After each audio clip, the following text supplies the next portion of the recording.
Welcome back to another exciting edition of the Airline Economics Aviation News Roundup, your go-to source for the latest updates from the aviation industry. And before we dive into this week's news stories, make sure to hit that subscribe button and ring that notification bell so you never miss a future episode. In this week's roundup, we're bringing you the most significant highlights from the aviation world, and we're starting with the International Air Transport Association IATA's annual general meeting held in Istanbul. The focus of the meeting was on the aviation industry's path to profitability and its commitment to sustainable aviation practices, so stay tuned to learn more about IATA's projections, net profit estimates and their roadmaps for achieving net zero emissions. We'll also be turning our attention to Avilease, the prominent aircraft lessor making waves in the industry. They are reportedly in advanced talks to acquire the aviation finance business from Standard Chartered plc, with a deal valued at approximately $3.7 billion. We'll explore the potential implications of this acquisition and how it can enhance Avilease's presence in leasing markets worldwide. And that's not all. We have lots of other news for you this week, so let's get you up to date. A recent controversy has emerged surrounding Landmay Airlines in Cambodia. It appears that a theft claim is being brought against the airline pertaining to an aircraft owned by a lessor. Despite owing outstanding dues and refusing to pay fees, Landmay Airlines continues to operate the aircraft. The airline had requested a switch in lease contract to a power-by-the-hour agreement, but the lessor declined. Consequently, the lease was terminated and repossession of the aircraft was planned. However, complications arose when the Civil Aviation Authority in Cambodia either refused or delayed the deregistration of the aircraft. This allowed Landmay Airlines to continue operating the aircraft, leading the lessor to file a total loss claim with its insurers, considering the aircraft stolen. While we reached out to both Landmay Airlines and Cambodia State Secretariat of Civil Aviation for comments, we have not yet received a response. Rest assured, we at Airline Economics are dedicated to investigating these claims further. In other news, Airline Airlines has faced legal repercussions following payment default. The Cheongju District Court has issued an order commanding the airline to release an Airbus A320 with the manufacturer serial number MSN3135. This particular aircraft is on lease from Carlisle Aviation. Airlines must hand over the aircraft to an enforcement officer designated by Carlisle Aviation pending further legal action to suspend its use. It's important to note that Airlines has been permitted to operate the aircraft as long as its current state remains unaltered. The airline is strictly prohibited from transferring possession to another party, and to ensure compliance, a court enforcement officer has been instructed to publicly announce the court's order by affixing a physical copy of the decision to the aircraft. These cases highlight the challenges faced by certain airlines during the ongoing pandemic, despite their failure to swiftly resume revenue-generating operations. Some companies are being allowed to continue operating aircraft by their respective authorities. Notably, in Cambodia, the absence of the enacted Cape Town Convention may complicate aircraft repossession, while recent events in India demonstrate the difficulties encountered without full support from local authorities. Avilease is making headlines as it reportedly engages in advanced discussions to acquire the aviation finance business from Standard Chartered plc. According to Bloomberg, sources close to the lessor reveal that both companies are on the verge of finalising a deal estimated at approximately $3.7 billion. However, due to the ongoing nature of the negotiations, the sources have requested confidentiality and chosen to remain anonymous. Standard Chartered Aviation Finance currently manages and owns over 120 aircraft, offering a range of services such as jet fuel hedging, debt financing and remarketing of surplus planes. This divestment by Standard Chartered aligns with their strategic plans to reduce costs and enhance shareholder returns. Experts believe that this acquisition would significantly bolster Avilease's presence in leasing markets across the Middle East and other regions around the world. Led by Ted O'Byrne, who previously oversaw Carlyle Group's aviation arm, Avilease is poised to expand its portfolio and consolidate its position in the industry.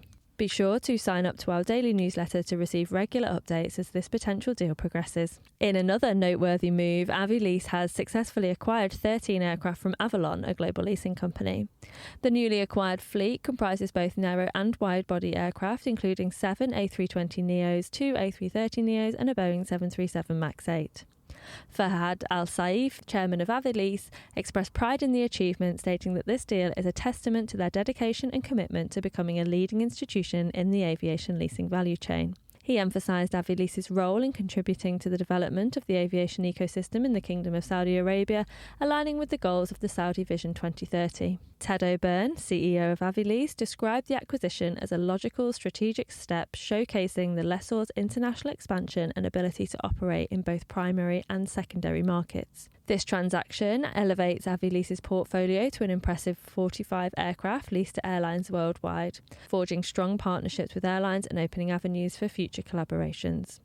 Andy Cronin, CEO of Avalon, commended Avilease as a key partner in their aircraft trading endeavours, highlighting the persistently high demand for aircraft globally amidst a shortage of new deliveries. Moving on with the news now, and the International Consolidated Airlines Group was forced to delay and cancel numerous flights from the UK's largest airport at the end of last week due to technical problems.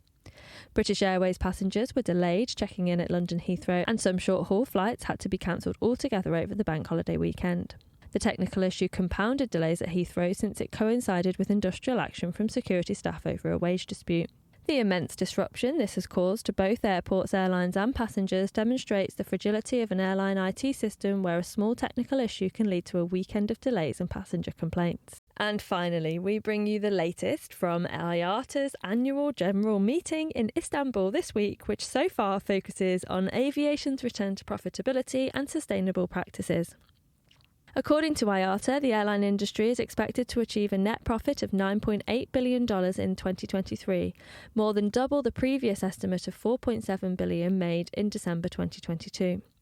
This positive trend is attributed to the reopening of China post-pandemic, the strong recovery in travel demand and stable fuel prices. Global industry operating profit is forecasted to reach $22.4 billion in 2023, surpassing the earlier projection of $3.2 billion. Additionally, IATA expects 4.35 billion people to travel in 2023, close to the pre-pandemic level of 4.54 billion in 2019, with passenger revenues reaching $546 billion.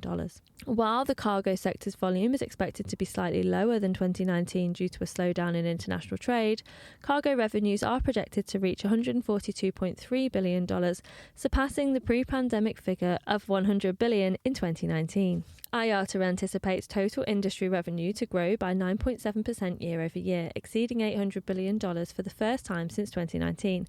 However, challenges remain for airlines in repairing their balance sheets and providing sustainable returns to investors. Furthermore, IATA has reiterated its commitment to sustainability and has released roadmaps for aviation's journey to achieving net zero emissions. The roadmaps cover aircraft technology, energy infrastructure, operations, finance and policy considerations necessary to reach net zero emissions. The focus is on developing more efficient aircraft, using sustainable fuels, optimising air traffic management and securing the necessary funding. These roadmaps are a call to action for all stakeholders, including governments, suppliers and financiers, to actively participate in aviation's decarbonisation journey. Willie Walsh, Director General of IATA, highlighted the need for collective efforts to transform aviation into a net zero industry and emphasised that governments, suppliers and financiers have a crucial role to play in achieving this goal. And as we wrap up this week's roundup, we can't stress enough how important it is to stay up to date with the latest news and developments in the aviation world. Don't forget to hit that subscribe button and join our growing community of aviation enthusiasts. And by subscribing, you'll never miss an episode, ensuring you're always in the know. Thank you for tuning in, and we'll see you next time with more thrilling updates from the world of aviation. And don't forget to subscribe.